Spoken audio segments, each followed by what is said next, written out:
Neste vídeo vamos falar sobre os meus investimentos para 2023 diante do cenário que se desenha para o Brasil e para o mundo. Vamos ao vídeo.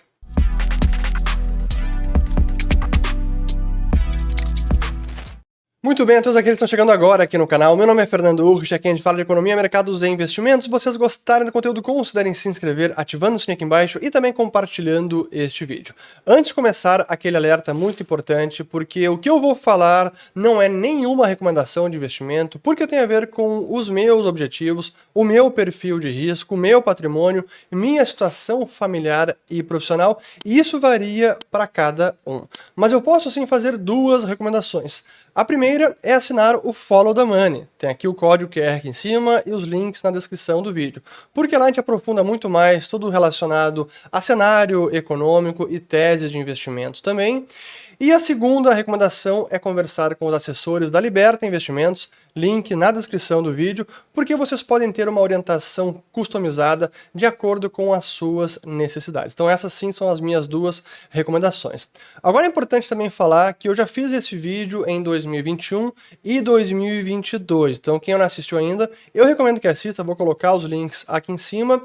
E na semana passada eu publiquei um outro vídeo falando dos melhores e piores investimentos de 2022, que de certa maneira é uma introdução a este vídeo de agora.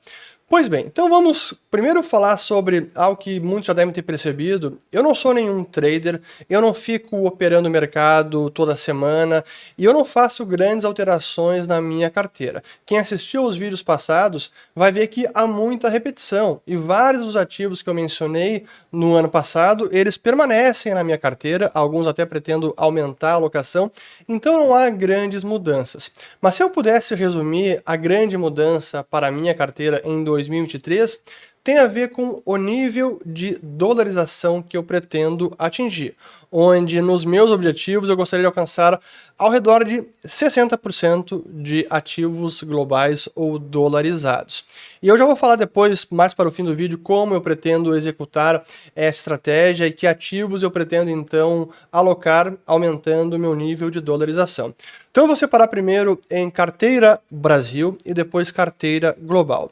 Dentro de carteira Brasil, a maneira que eu tenho separado os investimentos é principalmente renda fixa, entre 50% a 60%, fundos imobiliários entre 10% a 20%, ações, renda variável via fundos, não mais do que 30% tem sido o meu alvo, ações brasileiras, e eu utilizo, como já falei em outros vídeos, apenas fundos. Eu não tenho tempo para fazer stock picking, até gostaria, mas eu prefiro delegar essa tarefa, e tenho utilizado no Brasil dois principais, a Moat Capital, já falei sobre eles em vídeos passados, esses de investimentos 2021 e 2022, e também comecei a aplicar no fundo da Dow Capital, porque conheço gestores e gosto da visão deles de investimento fatorial, Factor Investing. Pois bem, então e sobre carteira Brasil? Dentro da renda fixa é importante dizer que a principal alocação é em pós-fixado. Tem alguma coisa de pré, sim, mas sempre pensando em pré por um período não muito longo, entre 2 a 4 anos, que sejam ativos que eu possa carregar até o vencimento e que me deem algum prêmio que vale a pena carregá-los, porque vai ser um retorno maior do que seria num pós-fixado.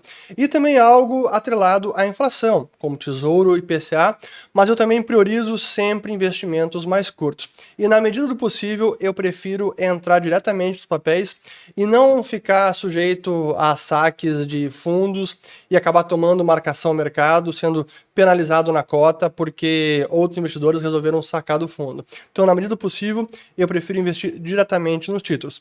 Claro que sempre surge alguma oportunidade de algum emissor que vale a pena para alguma liquidez que surgir, aí vale sempre a conversa com o assessor, como eu faço, mas é uma alocação pontual, tática, para aproveitar talvez um retorno um pouquinho mais elevado. Mas via de regra, dentro de renda fixa, carteira Brasil, o principal ainda é pós-fixado.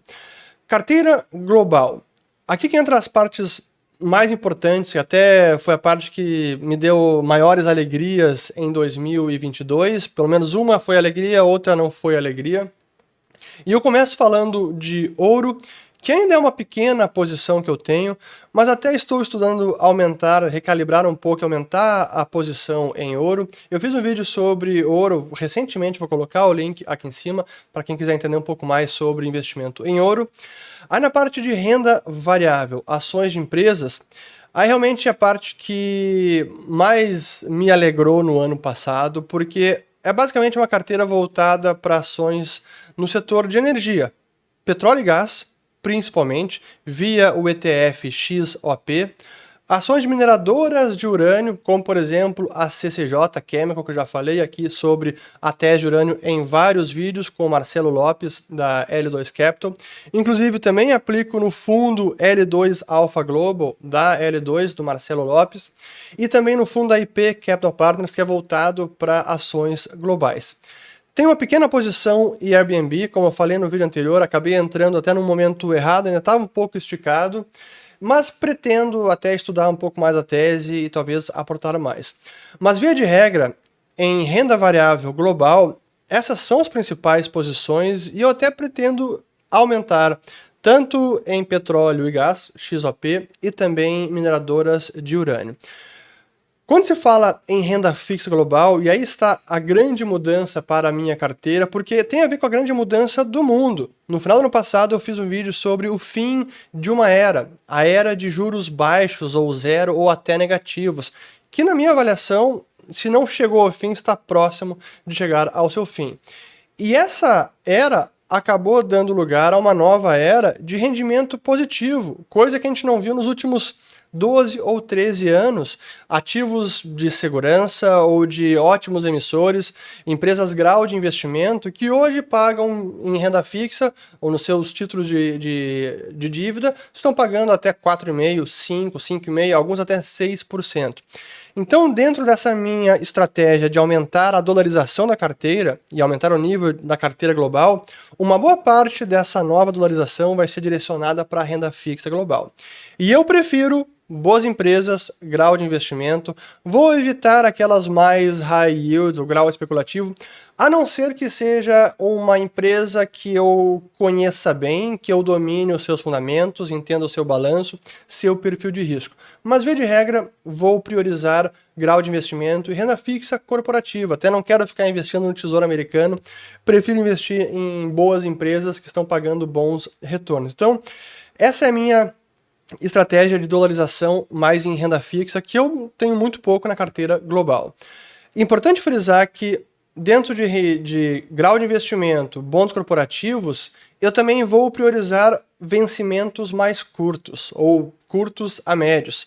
Não mais do que 5 anos, prefiro sempre 5 anos para baixo, para não ficar sujeito à volatilidade de mercado, a algum problema no meio do caminho, alguma turbulência que possa levar o valor do título para baixo, e se é um vencimento de 10 anos, será que eu quero ficar travado naquela aplicação por 10 anos? Eu prefiro ter essa tranquilidade e aplicar durante um prazo que eu sei que eu não vou tirar o dinheiro de lá.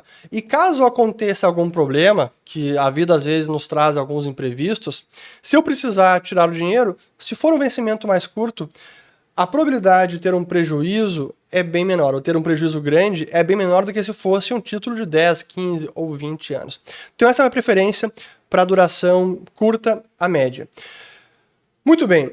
Ainda em renda fixa, eu também evito os fundos ou ETFs. Da mesma forma que eu falei no Brasil, se for possível investir diretamente nos títulos das empresas, e hoje, por exemplo, o preço unitário é cerca de $2.000, então é fácil investir em bonds corporativos, eu prefiro essa forma do que entrar via fundo ou ETF, porque, de novo, aí eu fico sujeito ao desespero ou necessidade de liquidez dos demais cotistas e acabo sendo penalizado se em algum momento tiver uma venda acelerada e o valor dos ativos caírem, sendo que eu nem queria vender, queria ficar segurando o investimento. Então, essa é a minha preferência.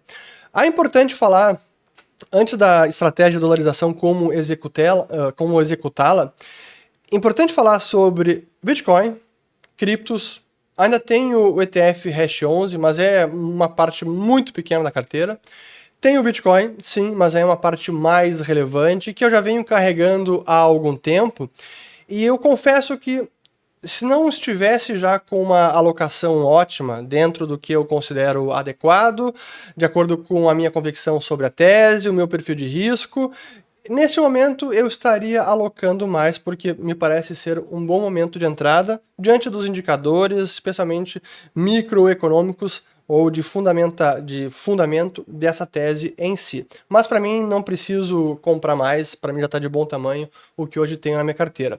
Importante também quando se fala em todas essas posições, petróleo e gás, urânio, o fundo da L2, Airbnb, são posições muito voláteis. Então tenham isso em mente, eu tenho plena ciência disso, tenho tolerância, não me importo se eu ver o ativo um dia caindo 5, 10, 15%, no outro sobe 15, 20, 30, depois cai.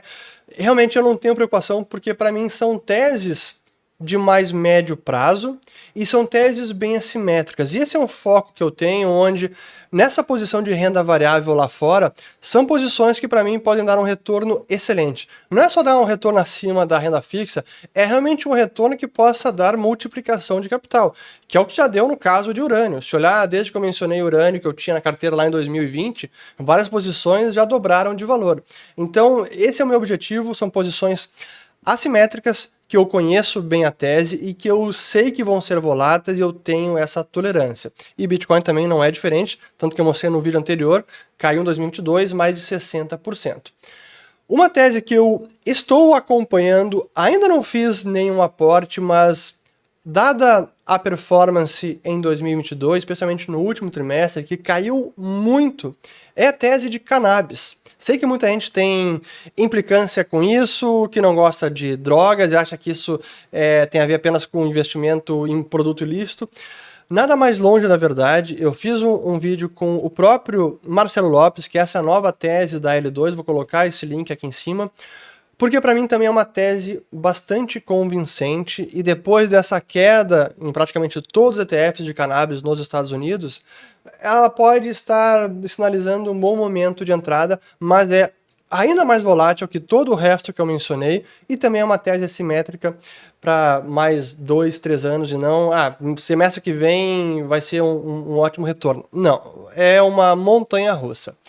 Pois bem, eu diria que é isso entre carteira Brasil e carteira global.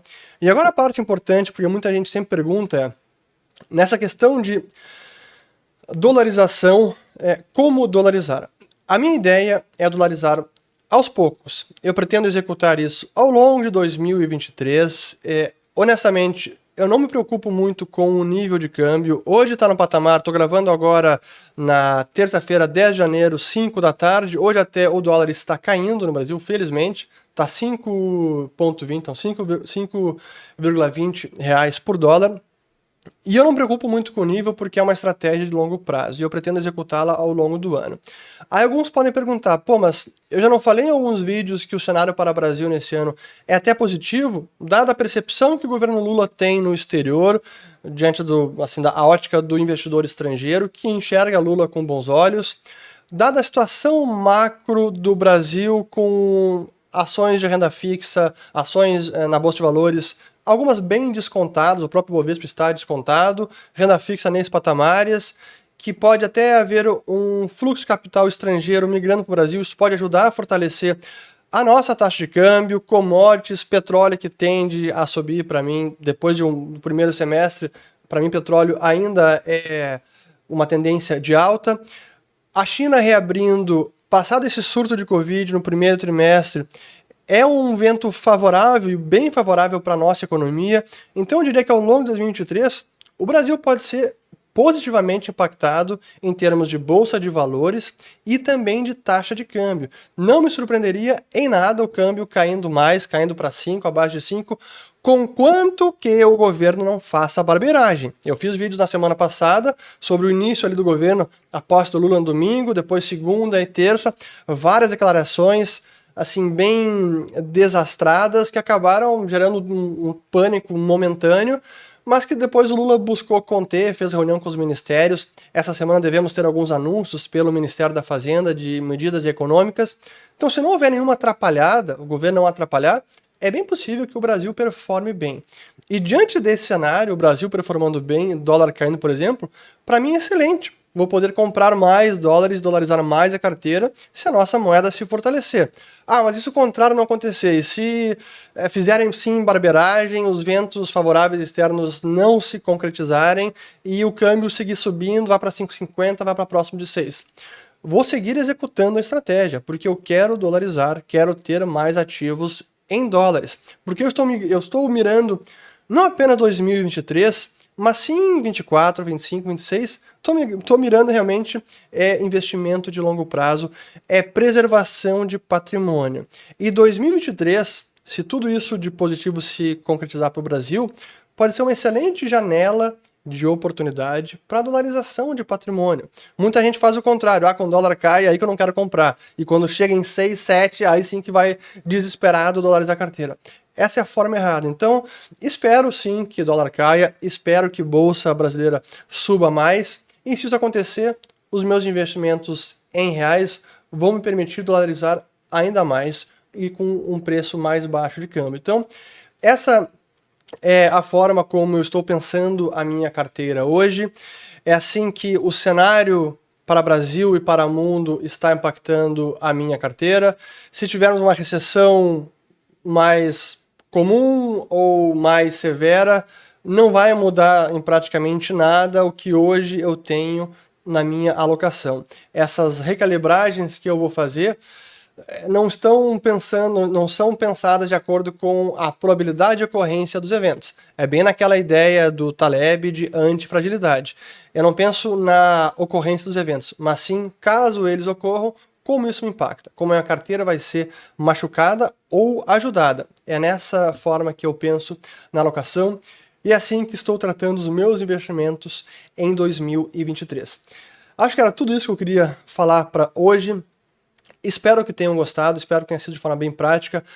Novamente eu renovo a minha recomendação para conversar com os assessores da Liberta Investimentos. Praticamente tudo que eu falei aqui pode ser acessado via a Liberta com o aplicativo da XP e hoje há muita facilidade, inclusive para acessar o mercado global, pela conta global na XP, você consegue fazer o próprio aporte lá fora e comprar os ativos e tudo pelo aplicativo de forma muito fácil, sem nenhuma fricção.